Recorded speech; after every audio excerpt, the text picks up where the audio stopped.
प्रकाश देसाई, हां, राहणार राधानगरी. राधानगरी. आपण पूनम देसाई यांच्याकडून शुगरसाठी औषध घेतलं होतं, हो सर. बरोबर? हो. काय झालं होतं, काय त्रास होता तुम्हाला? शुगर. पायाला चप्पल लावून पायाला हे झाली होती, इजा झाली होती.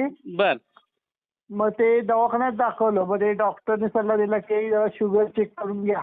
बर मग ते शुगर चेक करून घेतले. बर त्यात जेवणाची पूर्वीची शुगर 209 होती बर आणि जेवणानंतर 319 होती.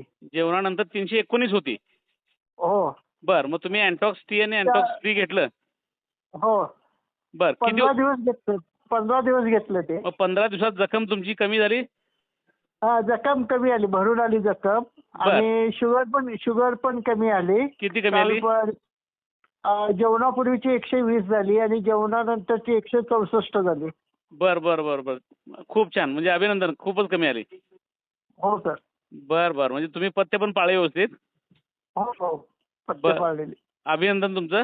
आहे ते नियमितपणे घ्या आणि हा हा. 3 महिन्यानंतर HbA1c चा रिपोर्ट काढा. हा 3 महिन्याचे आज हे करून आलोय. HbA1 चा रिपोर्ट देऊन आलोय. हे बर बर बर ब्लड बर देऊन आलोय. बर. मग ते 4 दिवसांनी रिपोर्ट मिळेल म्हणाले. हां, जरी मिळाला तरी 3 महिने कंटिन्यू घ्या हो हो सर. आणि मग शुगर नॉर्मल होती की चेक करा. त्यानंतर डॉक्टरच्या हो. सल्ल्यानं औषध कमी करा. हो सर. हो सर. ठीक आहे, पुन्हा एकदा अभिनंदन. हा, जखमेचे फोटो